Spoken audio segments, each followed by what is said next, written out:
Hey everyone, good evening and welcome to the September edition of the Colombo Python Meetup. Today we will be conducting a session on FastAPI and SQLAlchemy with Asyncio, conducted by our very own Tharinda Wijesekera, who is a senior software engineer here at Gapstars. So this session is going to be particularly interesting for you if your APIs run on single-threaded and synchronous by default in Python, or if your application expects traffic and you need to improve speed and performance in your REST APIs. So on today's agenda, we have a quick introduction to everything that I just mentioned, as well as a live coding session that will be conducted by Tharinda. As always, we will be having a Q&A session towards the end as well. So if you do have any questions that come up anywhere during the session, you can log them into the Q&A box below, or you can speak to Tharinda directly or converse amongst yourselves in the chat box on the side as well. So without further ado, I'd hand over the stage to Tharinda. So Tharinda, the floor is yours. Hey, thanks, Zara. I hope I'm clear to everyone and y'all can hear me well. Yeah, so let me share my screen first for y'all.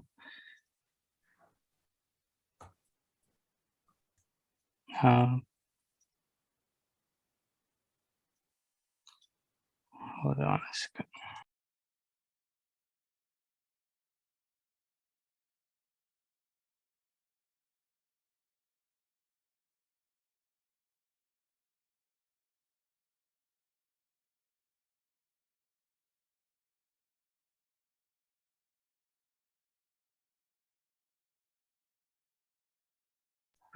Zara, I'm having a small trouble in sharing the screen. I seems to not have permissions.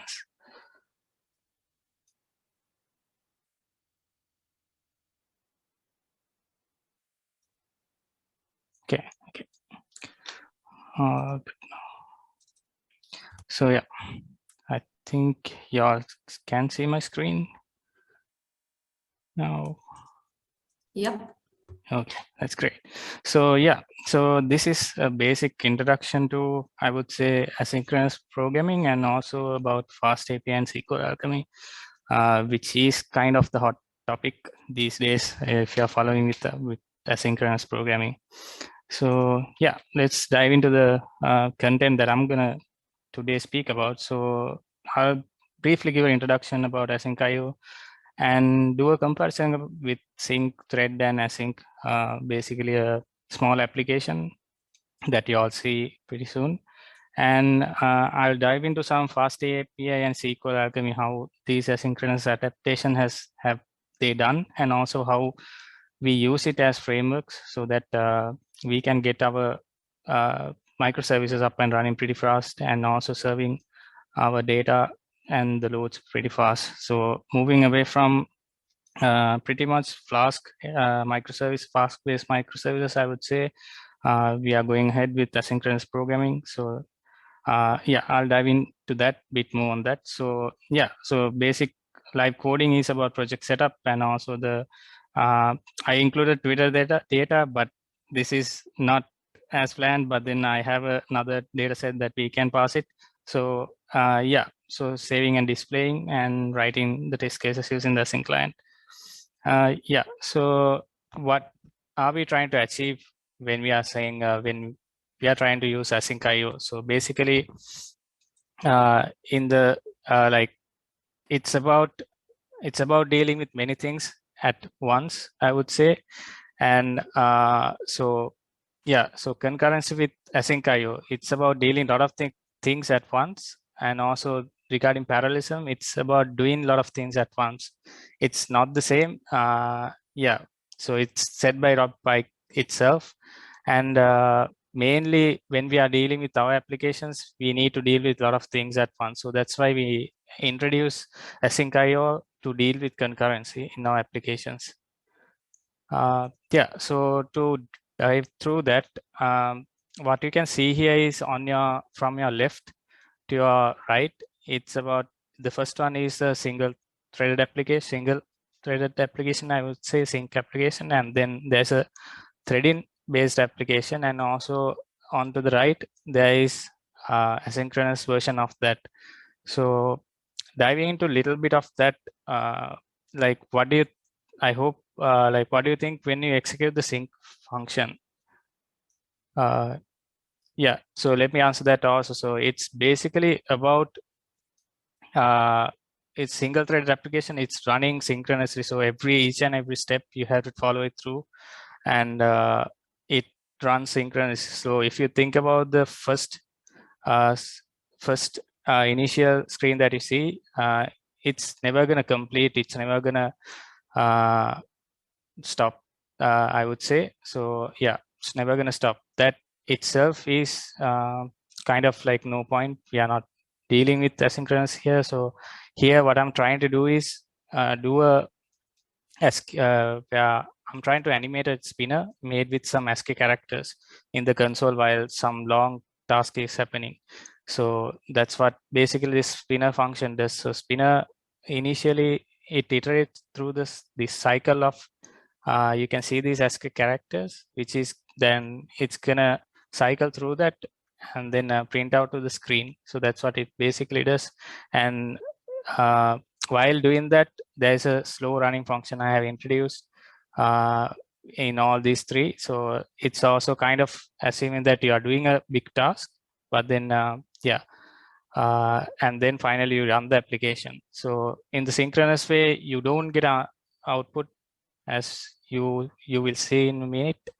And next, moving on to the middle one, it's based about threading. So threading is the way that we used to achieve asynchronous, maybe not asynchronous, but concurrency in our applications. So right now, the spin method is kind of similar, but it has a breaking signal to break. So I have defined a signal there, and also it's running this same function, slow function.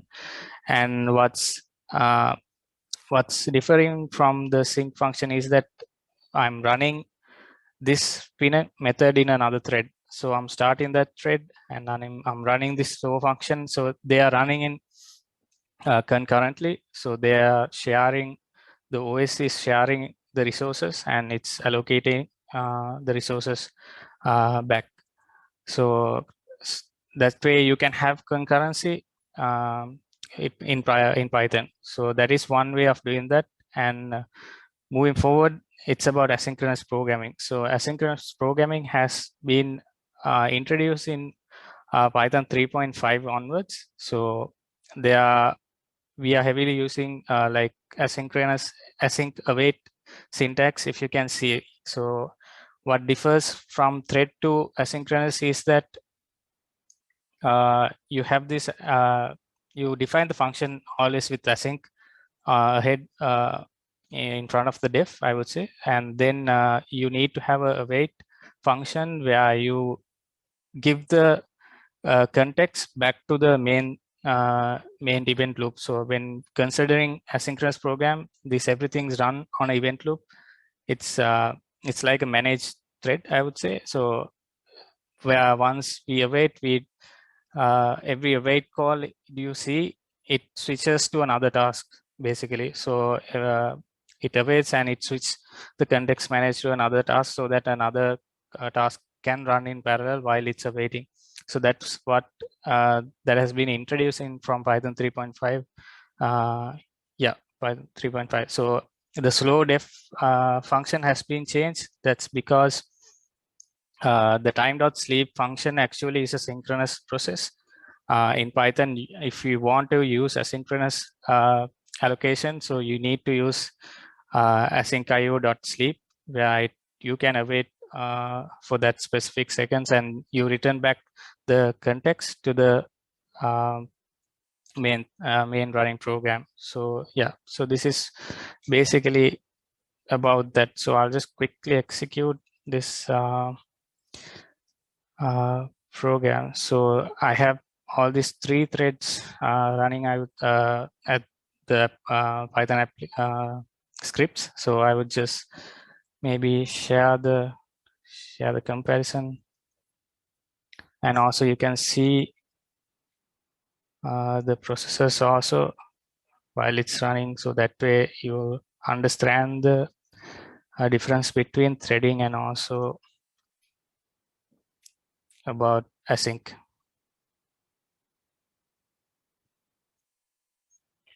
So let me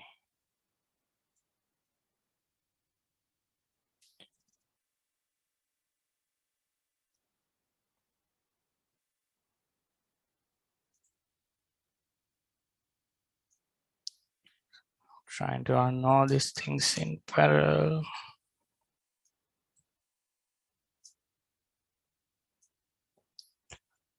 Start run the sync version.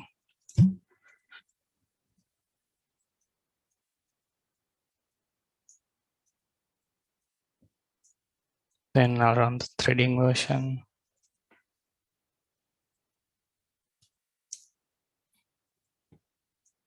So yeah, so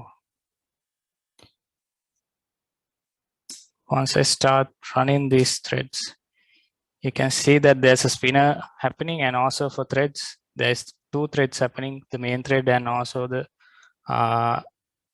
like the thread we opened. So if I run it again, you will see it opens the first thread and also it closes down pretty fast. So like if I run both of, so you can see two threads running and finished. Okay, yeah. So that's basically it about the synchronous code keep running. So I will have to cancel it. So yeah, that's basics of some comparison between these three aspects, from syncs to thread, using thread and using asynchronous programming. So I hope that's clear to everyone, and I'll just go back to my screen sharing so it's easier. So yeah, this is kind of the same thing I was trying to explain. So you can see two threads spawn, like the one is the main thread and other is the thread that we open. And also when you are running asynchronously, you only have a single thread. You only process, I would say. So it basically handles everything inside concurrently using this async await syntax.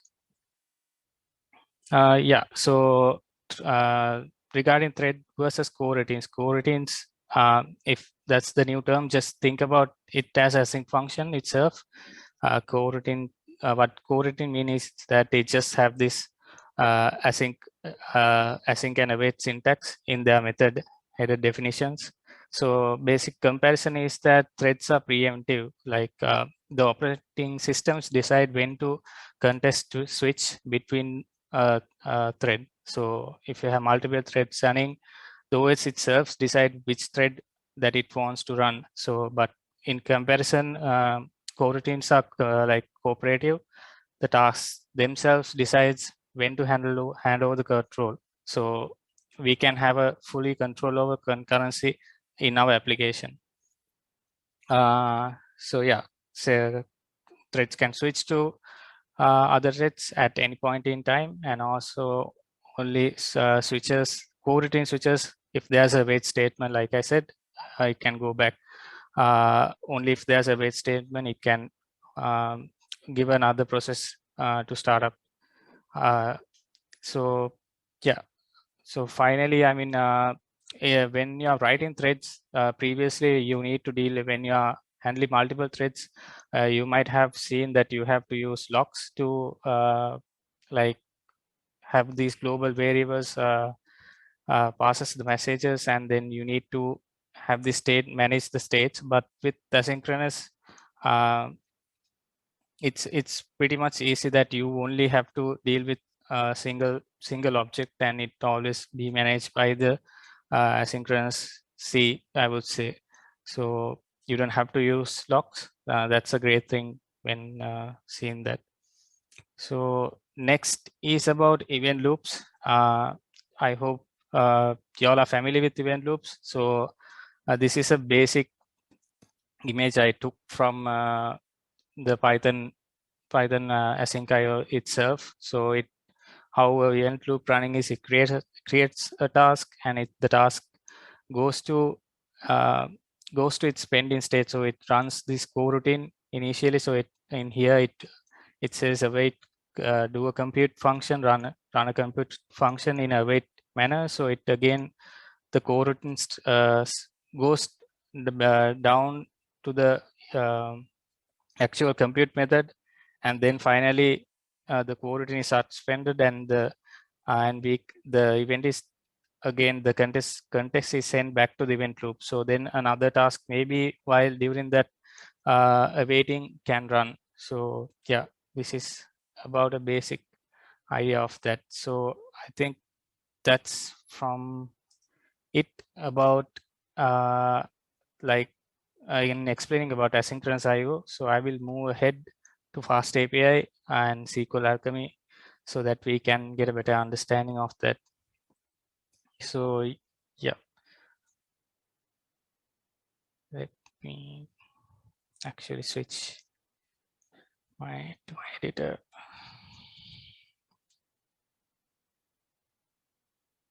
So this is a live coding session, but since there's a lot of content that needed to be handled, I have created couple of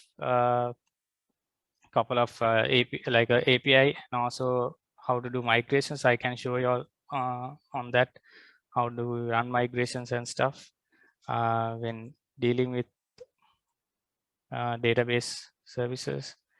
So yeah, let me get rid of this. So yeah, so initially let's initially start with FastAPI. If you do a simple Google check FastAPI,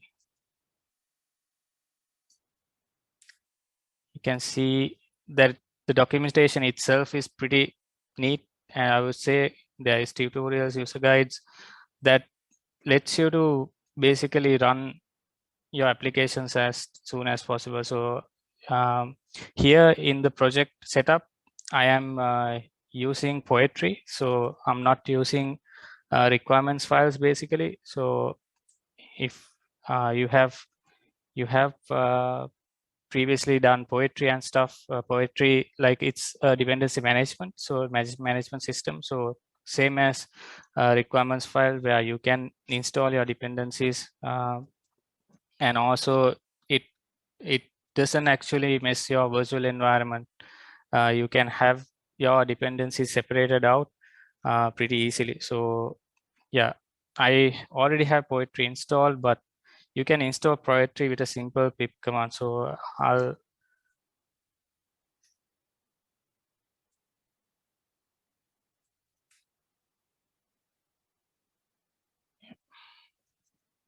show you how that.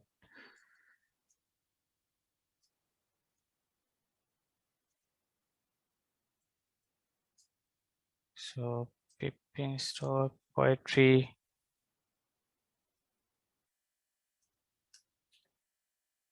Can give a version.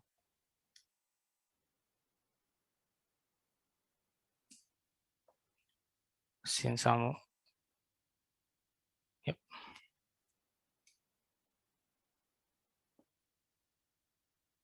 So it does a basic poetry installation, and so what we can do is, then I have defined the requirements that we need. So what Poetry generates is basically a YAML file, so you can edit your dependencies or group them if you need. So I have installed Python 3.10 in my specific virtual environment, and also I'm running FastAPI. I need the asynchronous Postgres driver to connect to the Postgres database, and also I'm using HTTPX to communicate with web servers, and also Unicon is inside. Unicon is run on top of asynchronous like FastAPI. So Unicon is the base of asynchronous gateways in FastAPI, I would say. And then yeah, I'm running SQLAlchemy, and then there's Alembic to do the data migrations if you have used, and Pydantic, and also I'm using Beautiful Soup. So that is to pass the data from a web page, And also finally, we are using LXML, so that itself is a website XML parser, so that is easier for parse all the websites. So apart from that, I have added dependencies in the dev environment, and also I have installed PyTest and also .env, which requires for me to run this environment .env, basically .env extensions. So yeah, that's basically about the dependency. So you can easily see this is much better than a requirement file, and also it's grouped. So if I want to install a specific group, I can do poetry install dash group dev.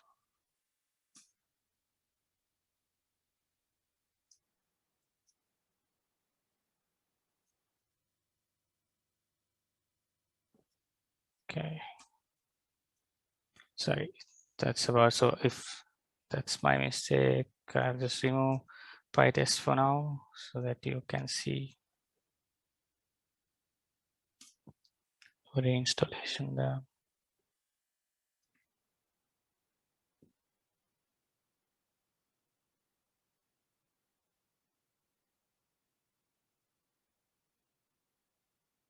So it's basically removing all the dependencies related to PyTest also. So it's maintaining quite well. So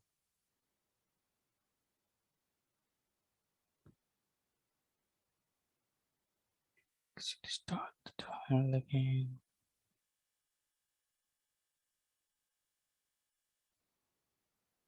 So you can see the PyTest was removed.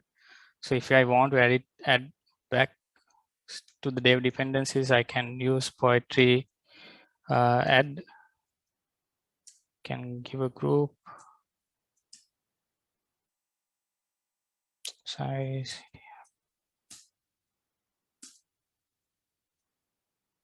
So it will basically add the dependencies to the specific group. So then it's easier for us to manage the dependencies. And also you can see how many dependencies it has. So yeah, that's about the dependency structure that we have in our application. And for this specific use case, I'm going to use Postgres. I'll just remove this live database that I have mounted. So I hope everyone understands about Docker, and this is just basic Docker image. I'm pulling the Docker image out and I'm setting up a password and basically creating a database for myself. So I'm using a .tne file where I'm giving all the secrets that's needed for our application to run in. So that's saved as environment variables. So I'll just quickly start up my database. So you can see it's up and running, and yeah, basically that's about the database, I would say.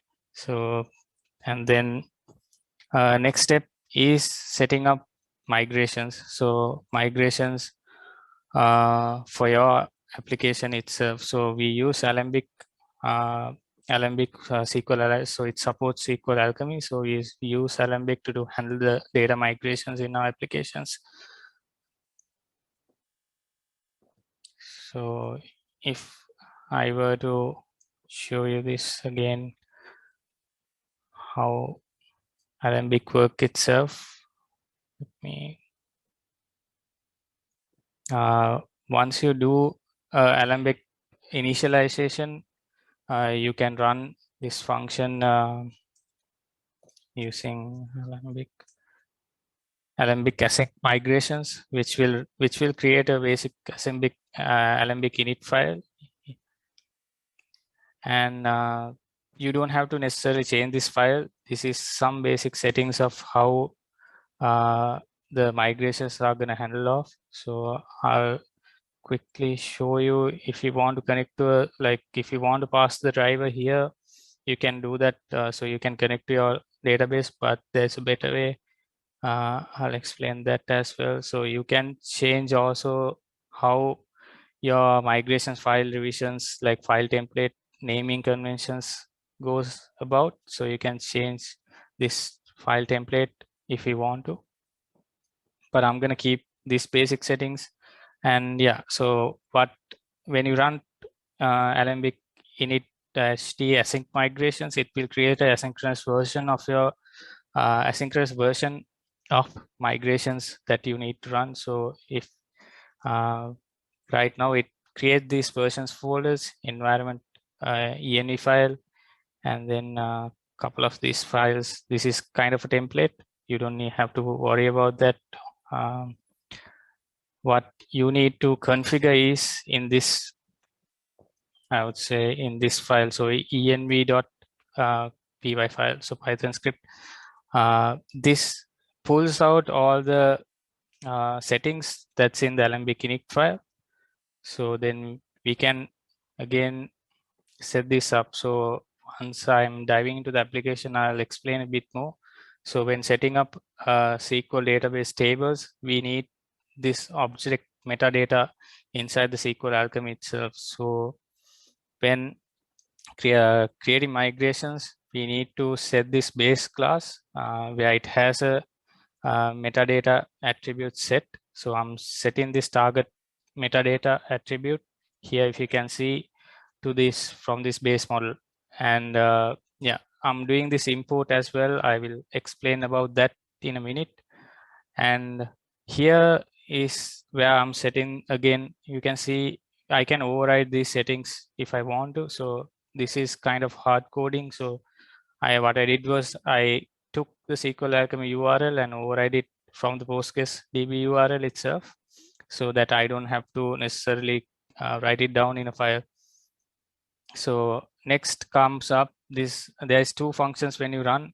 There's Alembic run migrations offline file and also run migrations online.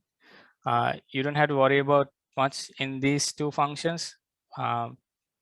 What offline method does is that it will generate a SQL script file for you, and then you can do the context.execute. Anywhere, so you can save it to your local storage. And also what does the run migration online file does is it will directly run all the migration into the database itself without creating files. So internally itself, how migrations Alembic runs is it runs in the online method, so we don't have to worry about migrations there itself. So yeah, I'll speak about that again. I'll come back to that again in a minute. So right now, let's talk a bit about FastAPI and how the folder structure itself is defined. So again, if I go back,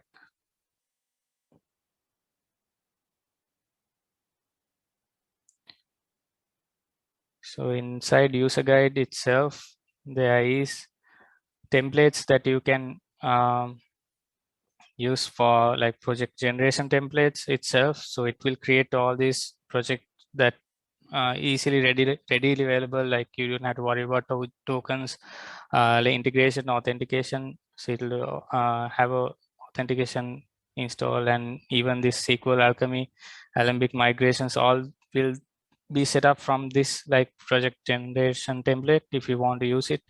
But it comes quite heavy because it has all of these other dependencies that you may not needed.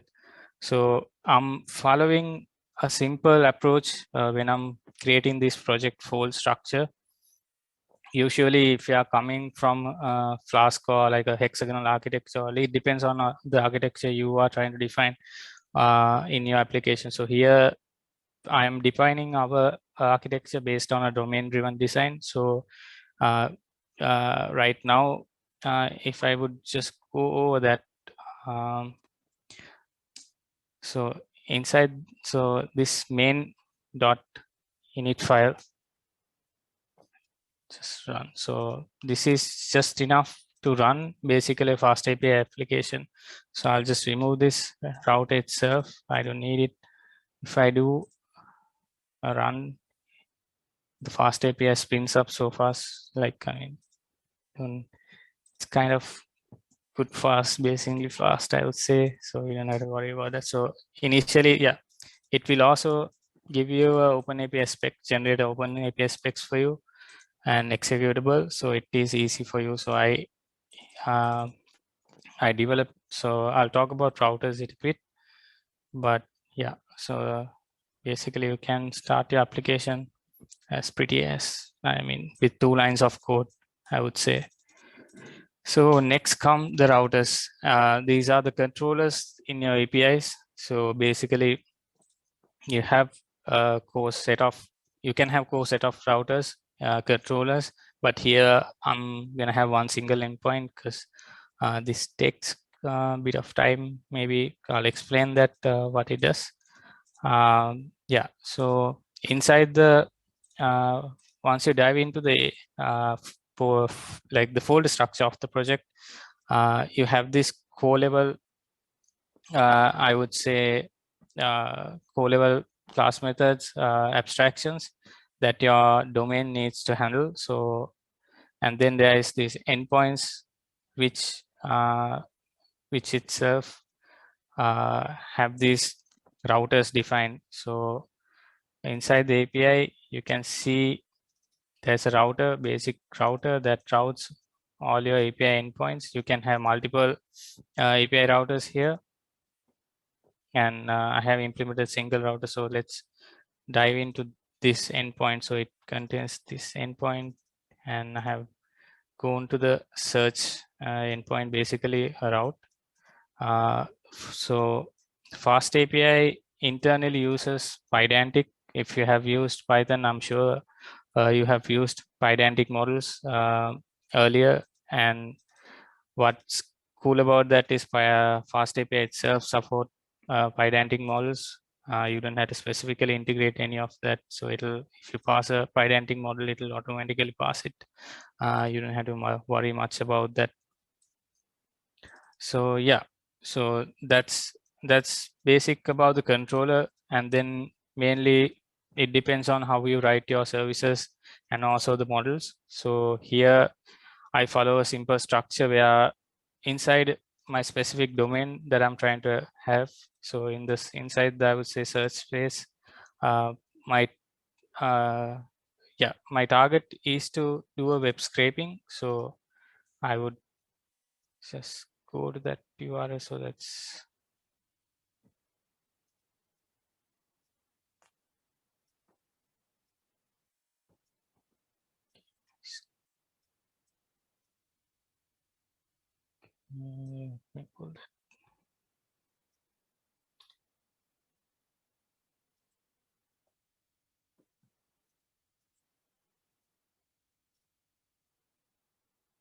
yeah.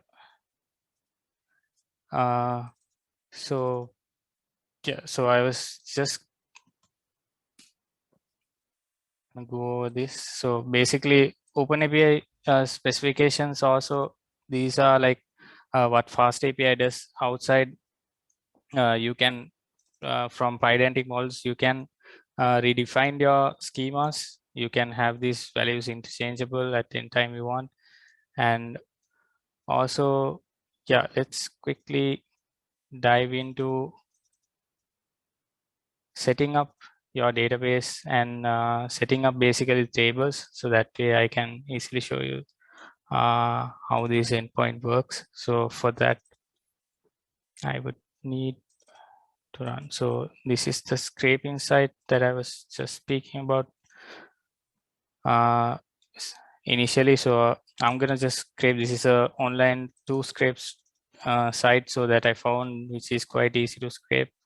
And I'm gonna just scrape these words asynchronously. So our application pretty much handles quite a lot of large loads.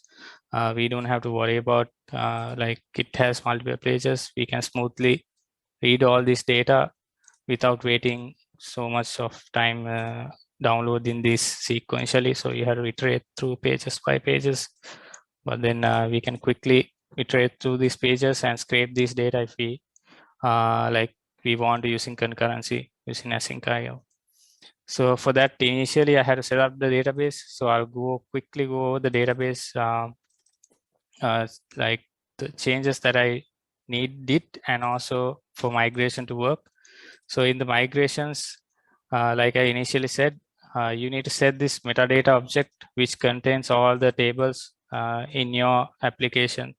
So for that, I have used a basic one. I would say it's kind of a singleton. It is actually singleton. So a base declarative which has a metadata class. So in SQLAlchemy, you can define the metadata class as how you want. So this basically they have this as declarative function where you can do many other like you can declare attributes that if you want to change when you are writing to the database, and handle the database migrations, basically, I would say. So here what I have done is I have defined a base class, and it's calling this metadata object from SQLAlchemy. So SQLAlchemy itself, creating this object, and then I'm also recreating this table name where I'm trying to like go away from the I would say the structure itself that SQLAlchemy provides. So I'm gonna separate out from domain itself. So in my domain, I have code and then another entity name. So I'm splitting that function. That's not necessarily much data, I would say. So yeah, apart from that, in the base model itself, I have defined some other functions where these are required if you are running in Postgres. So these are functions that is required. So I'm doing a timestamp conversion in Postgres. So basically this what this UTC now functions are generic function does is that it allows us to create I would say execute from our database side, not from the Python application side. So these I have defined to override the time function. So if the database is Postgres, I'm using the Postgres time zone, and this will automatically be added by this UTC now function, and it will compile when I'm writing my date times, when I'm inserting or updating one of my records, it will automatically actually update from the Postgres side. So here, what I'm doing is that I'm creating a timestamp object. I would say it's a mixins object. So if you have heard about mixins, it's basically you can define any of these statements like you can define a class with a mixin and also import it to another class that you don't have to deal with. So these are kind of like abstractions I'm dealing here. So yeah, that's what basically this entire class of models does is it creates a base class where I can override these values, and it also added a timestamp for each record of my database. Yeah, going back here in the code, I'm trying to scrape this the text and also the tags and also the users that's related to the specific code. So if I go through the models itself, model structure, how I define the tables, I have the author class, which has a name and a URL, and it's related to a code. So this is there's no difference between asynchronous and synchronous when we are defining these kind of models. Asynchronous process comes later, so I will show you that. And yeah, this is about that association table. So I have defined a many-to-many relationship from the code, and this is about tags that I'm gonna basically scrape out from each of these codes. Yeah, so that's about the models. So once you have defined your models, you can import all those models within your env file. So from models directory, I'm importing all the models, the tables that I need to create. So that way the Alembic will handle all the migrations, data migrations that I need to do. So I'll quickly stop this running application. I'll create a database. So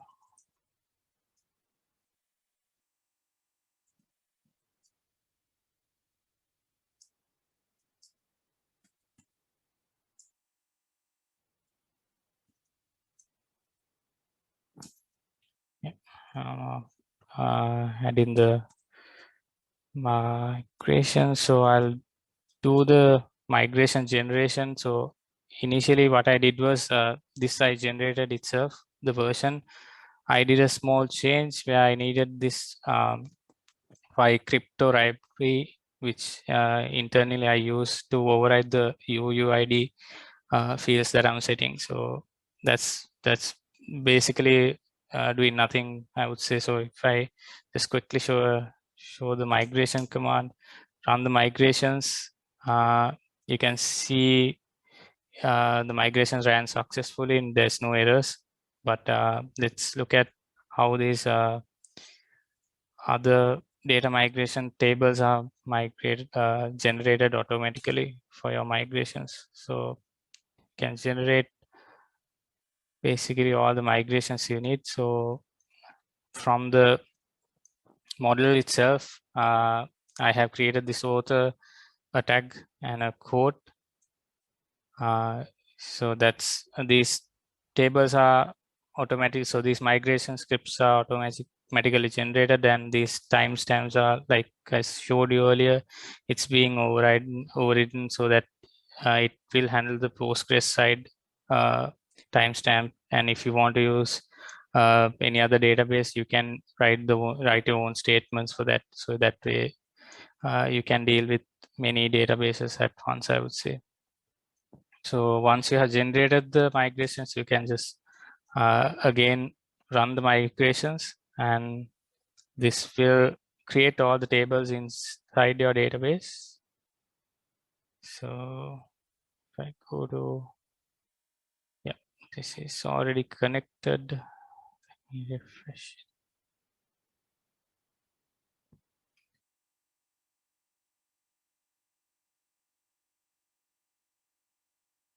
Like you see, it has created all the Alembic revision version. These three tables that I require to scrape from the website. So apart from that, that's about model creation and also running the migrations. Next, I would like to move to handling a specific schema. So we need our API to get the pydantic models itself. Where a user, we need to store this information. So I'm again creating some pydantic models as a response object. Also, I can return these out when from the API itself. So here I'm creating an author and a tag. It has a name and a URL. It's coming from pydantic itself. There's search queries object, which you can do, I would say, parameter searching. This is why I introduced that. And then there's search response object that will finally return once all this data is scraped out. Yeah, so again, we'll go back to endpoints. So what FastAPI offers is, like, you can do dependency injection within the service itself, like the method definition itself, by simply using FastAPI depends. So this will inject the dependencies that you want to inside your applications. You can define how you want using specific functions to get the dependencies from your configuration. And also these dependencies will be stored cached always, so you don't have to worry about the speed much. So these will be cached and used pretty much. Yeah, you will see how fast the API will run when I run this application. So basically here I'm defining a asynchronous function. As I said, we need to do await basically to hand over this the context to another asynchronous coroutine. I would say coroutine to run. So we have used async with await, and if you dive into this code service, I have defined a method called process message, which will scrape out data. So as a user, so here the data object itself is a search query object. Again, I'm asking the user to pass a tag. It can filter from a tag, or it can just use null as a value. And then I'm giving a basic pagination offset because the content itself is quite long, so I can search through those documents, and the user can change these parameters and like per request download what the data, get the data they need. So that's what this data function does. So when I define this, the API itself is smart enough to see this as a, so when we are sending post data, it takes it as a input, like a request parameters. So in the body itself, you can send this. Let me actually run it and show you so that it's here. So I have run the migrations now, and also you should see this API. So I'll just quick run. Yeah, basically it did filter out all these texts from the code itself, the code scraper itself. So it's pretty much fast. So even if I do another line, it's cached, so it will send the response itself immediately because there is no change. I can add a tag, maybe let's say thinking, can define a tag itself, and it will think there's a in that, but yeah. So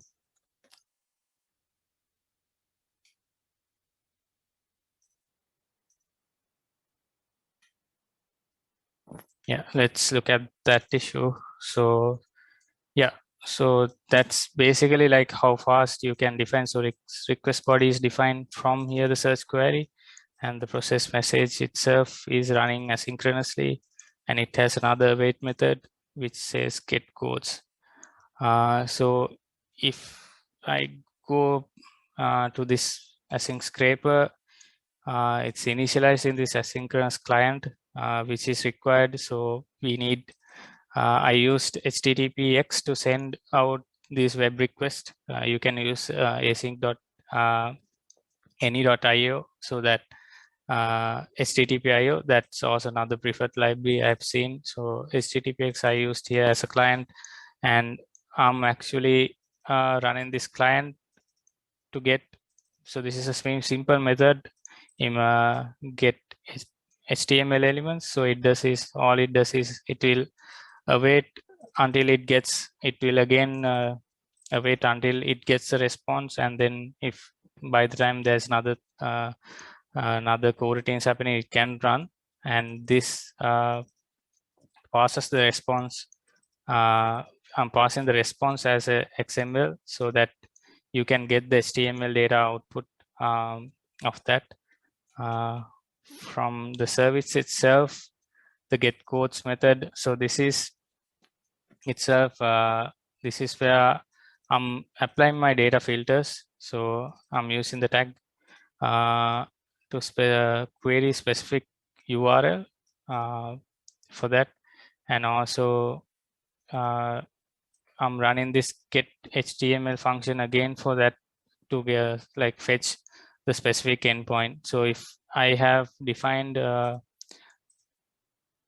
in the search query limit for each of these, so let's say I think it will return an object of 10. Yeah, even if I do, so it will give a single response and the text related to that. Yeah, let's see. I think, yeah. So think, yeah, this actually the tags are returning according to the code itself. So you will have another, yeah, this is working fine. I was wrong. But yeah, so this will return all the tags like asynchronously itself. You don't have to wait. Your program is managed by concurrencies. So initially you get the HTML output, and then you pass the codes. So these are not IO bound operations. So these are running synchronously. Only the part where you are using await.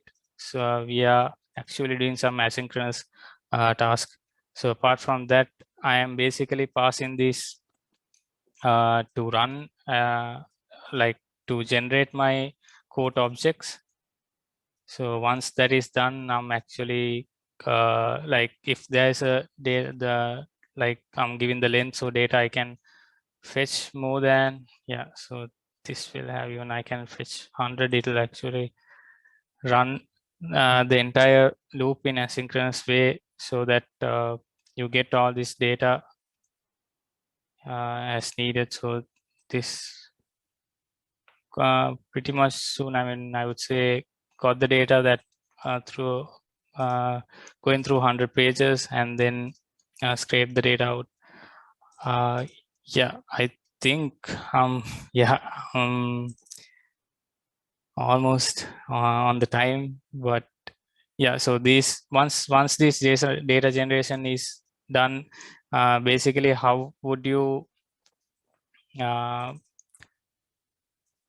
get these services to save it into the database itself is by you can design using a repository. So I have defined a repository itself where I am creating a SQLAlchemy session where I'm using asynchronous session.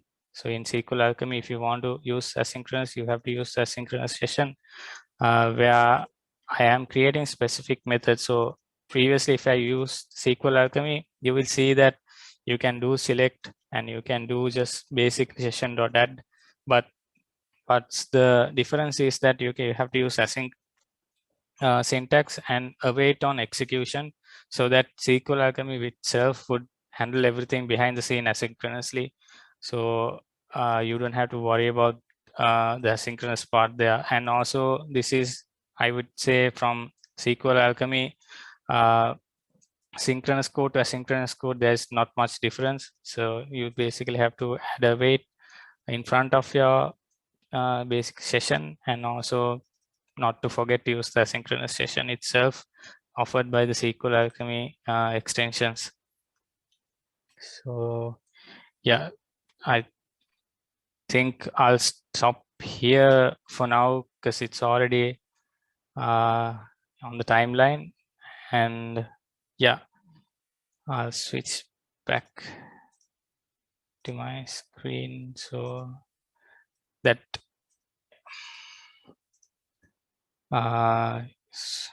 yeah, so if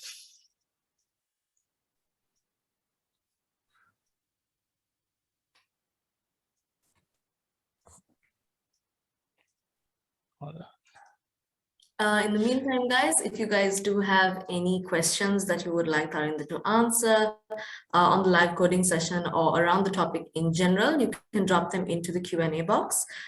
We have about 5 to 10 minutes to go of our time, so we can take that up as a Q&A session. So if you do have any questions, you can log them in the chat box or the Q&A box below.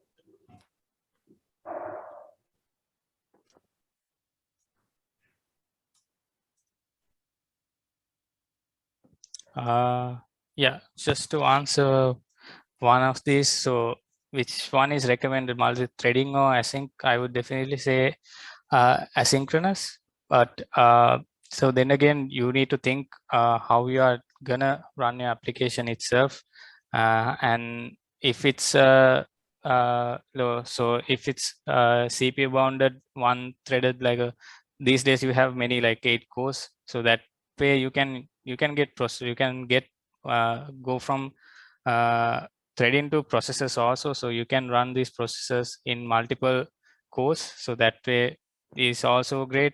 But then the asynchronous await syntax this is that it will have a single thread and you don't have to worry about like managing these other objects that define the basically share between on your instance of your application. So you can use asynchronous queues or asynchronous like task to generate generate all these task for you. So I'll just quickly go asynchronous IO.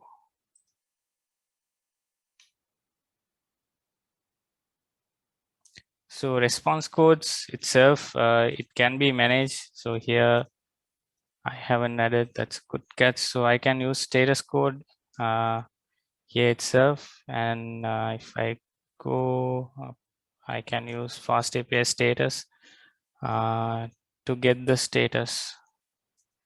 So it has all these statuses written back to you. Yeah, that's about status codes. And yeah, me share. So here itself, asynchronous like allows you to have queues, and also it can run sub processes, and it has also synchronization primitives. So if you are running concurrently and you suddenly need to wait, run your application in a synchronous mode, it can also switch between these. So it can always stop the event loop that's running in the background and wait for some synchronization to happen, and then again continue. So using asynchronous have many advantages over, I would say, threading, and also threadings with locks. There's a lot to manage. So yeah, that's to answer one of that. There's Thanks. another question actually that Nazim had asked in the chat, which is when using async, what are things that are needed to be seriously considered, like server CPU, memory thread safety, etc.?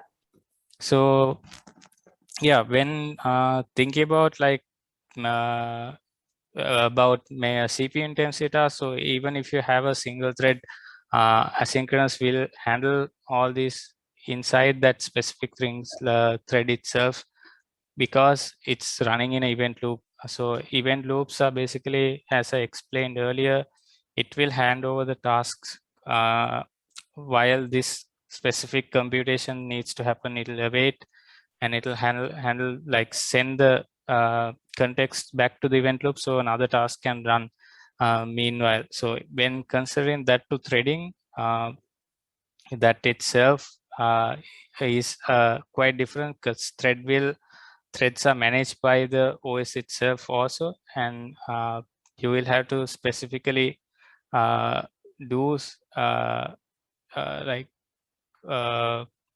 do like some computation in that, so that uh, uh, so that you have to like do the context switching, I would say not by yourself, so by the OS thread itself, so that switch between tasks, it's not very like you would know what happens. And also if a thread stops, like a main process stops, thread will keep on running. Sometimes you wouldn't even know, it won't get garbage collected. But when you are using like coroutines as asynchronous program, it will be, since it's running on a single thread, all these things will be garbage collected, and then you don't have to worry about memory much. So it will be handled by the event loop itself. So one question is that, is it possible to use FastAPI framework like Django and Flask? So that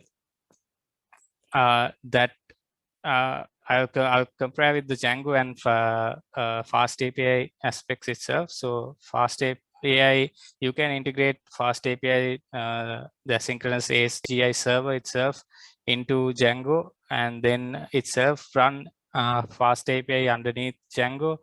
I haven't tried it out, but then again, the main difference I see that is that Django is quite heavy frameworks that that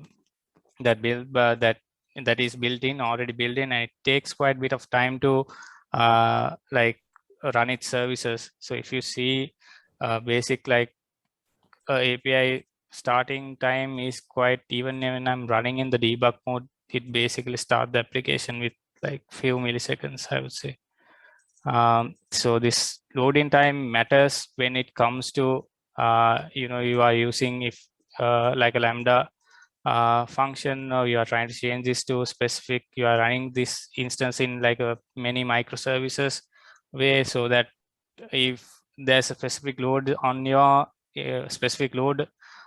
services, it can again spawn like new instances soon as like it can be managed soon as possible. So the recovery is quite fast, I would say. You don't have to do a lot of wait timing in that. And also because of these dependencies are cached, mainly once the application starts, all this when you are using this depend statement, these dependencies will be cached. So each and every request doesn't have to initialize this again and again. It will be cached itself. So for each specific request, yeah, it will use the cache. So that way it's pretty much faster.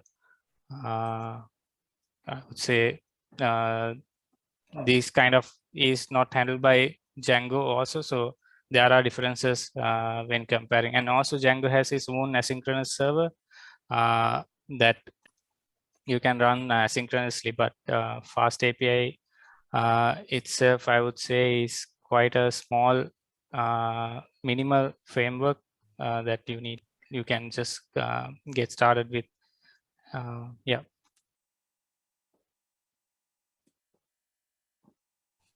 Think. And there's one more question from Ishan, which is how to manage response codes. Yeah, I think I already answered that, Sarah. So here, response code itself, you can define the status code when your application is running. So this is already, if you go to the documentation docs, you can see the responses I'm sending here, 201, and if there's a validation error. So these are features of Pydantic itself. So if I am trying to write a string for this something, this should throw out an error. So it should throw out the specific error, the type it needed. So these are all handled by Pydantic itself and integrated to FastAPI, so that we don't have to worry much about. So even in your like Pydantic models, you can define custom types. So here, if I go to an implementation, it's using this any HTTP URL, and all it does is actually you just need to have this method running on your custom type, where it will actually do the validation. So this will get called when you execute your I would say Pydantic model. So this will do the validation here itself. So you can define custom however you want custom validations. You can define custom fields for that. So that way it's more like you are managing all your input fields. So validations happens here pretty easily. Yep. You don't have to write custom validations if you need. So these are basically like you can set use the fields attributes in Pydantic to set like minimum length if you want to use max length. So these kind of validations are already included. But then again, if you want to define your own validation set, you can define that.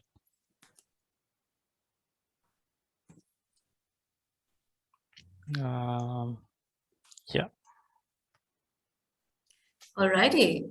So if I don't see any other questions, if there aren't any more questions, I think that we can wrap up for today.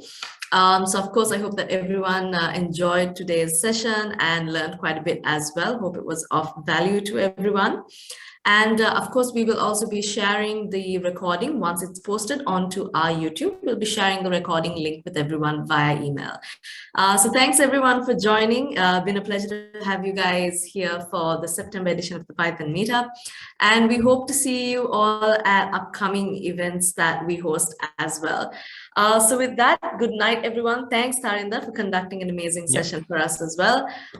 Good night and take care. Bye. Thanks, Ara. Bye.